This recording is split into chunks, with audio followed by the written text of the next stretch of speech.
السلام عليكم ورحمة الله وبركاته. اخواني، اليوم درسنا على ساعة المسجد. طبعا اجت هالساعة لعندي، طبعا هذا كابل 220 فولت، حطيناها بالكهرباء، ما في مثل ما يقول لا صوت لا صورة. فكيناها، طبعا فكينا براغي مسبقا يعني مشان الوقت، يعني وقت الفيديو يعني.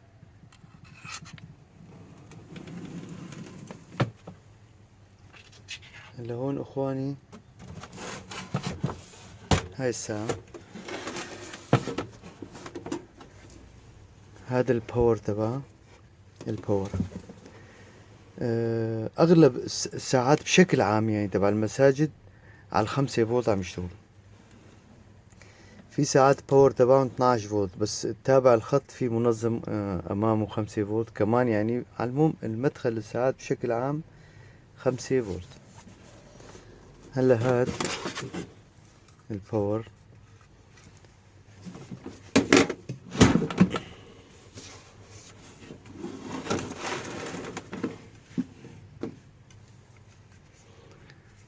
هاد اذا حطينا الفيش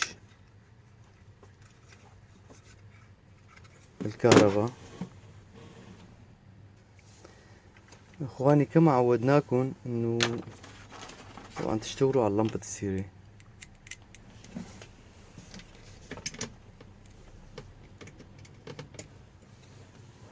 هاي لمبة السيرة،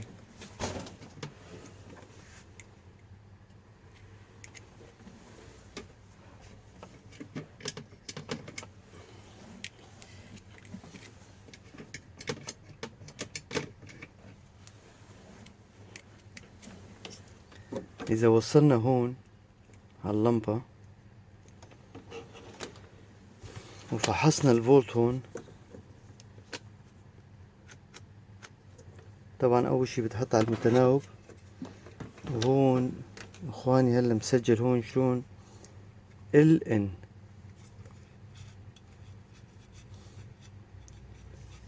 هاي في هون ال ان يعني وقاسي ان، يعني قاسي تيار متناوب ادخال. هون هالشريطين بيروحوا على الفيش، نفس هذا الفيش. اذا فحصنا على الافومتر، طبعا انت بتحط على الاي سي وبتفحص. اول خطوة بنفحصها بيطلع معنا الفولت. هلا الكهرباء 194 فولت. بنجي لهون الطرف الثاني، الشريطين الثانيين مكتوب عليه في سي زائد وفي زائد في ناقص. طبعا هذا بيخرج دي سي، ومسجل هون 5 فولت 4 امبير. اخواني هلا هون انت تحط على الدي سي على 20 تدريجة 20 وتفحص.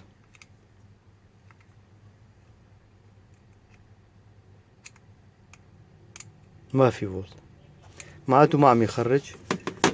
بنجرب هلا باور تاني ونشوف، او بنغذيه ب5 فولت تيبين معنا. بس هلا حاليا ما في خرج، معناته الباور مضروب. طبعا اخواني بنفك الشرطان هدول باعتبار الباور معطل. فك البراغي،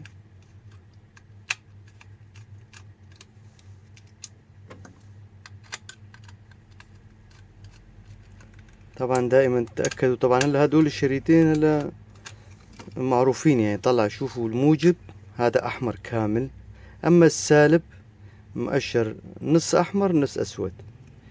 في مثلا حسب اللي الشركة الصانعة مرات بيسووه كله اسود وهون احمر، ومرات يجوا خطين نفس اللون يعني. وهذا خطأ كبير عم يتخربطوا كثير ناس فيه.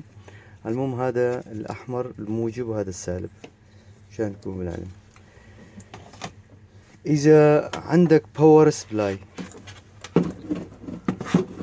مثلا، ما اقول لك مثلا شاحن نوكيا، يمكن شاحن نوكيا ما يمشي حاله.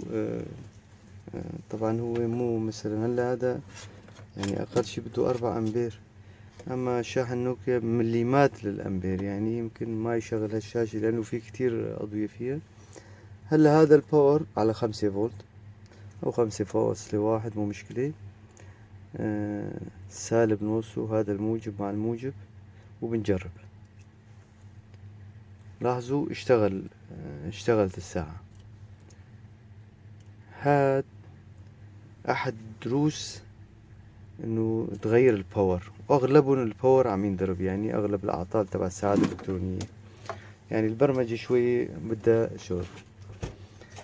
هذا الباور اذا مصلح فيك بتصلحه كمان، يعني هلا نفك براغي تنشوف بس هيك ايش قصته بالاول.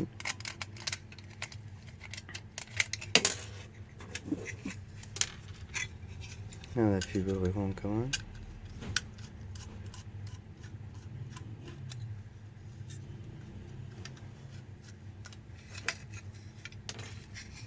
شنو الوضع؟ هاي سلفا هلا المكتوب مبين من عنوانه مثل ما يقولوا. هذا المكثف مفجور، يعني المكثف 400 فولت 68 ميكرو فاراد. اخواني هلا بالعاده، يعني قبل هلا دروس سابقه، انه طباخ الليزري لما شرحت لكم انه من ال 220 فولت بيدخل على الدارة الجسرية، والدارة الجسرية بيجي على المكثف. بيصير شلون من المتناوب بيتحول لمستمر على المكثف، يعني اذا 220 فولت الكهرباء هون 310 فولت. بهيك حالة شلون انفجر؟ هذا 400 فولت، هذا بهيك حالة انه كل جاله كهرباء زيادة، سواء 250 فولت او 275 يكون هذا اجى على 450 فولت، وهكذا شخد الدخل يكون هذا بيرتفع كمان، يعني ما يبقى تناسب طردي. طبعا الدخل هون يعني، وبيجي على الفيوز. كواني هلا الفيوز كان مضروب. اللي يجي واحد يقول والله ليش الفيوز ليش انضرب؟ هذا الفيوز ما يلحق اخواني، يعني فيوز لشغلات بسيطة لقدام. اما الكهرباء ما حدا يقدر عليه، انه والله سريعة ثواني، هذا مشكلة ثواني. كل الفيوز مضروب. هذا مكثف فلترة طبعا، وهذا كمان الترانس، يعني مدخل ومخرج كمان. هذا كفلترة بيجي بعد ديودات هون، هذول 4 ديودات على شكل دارة جسرية، يعني تقدر تركب دارة جسرية بدل هال4 ديودات، وبعدين بيجي على المكثف.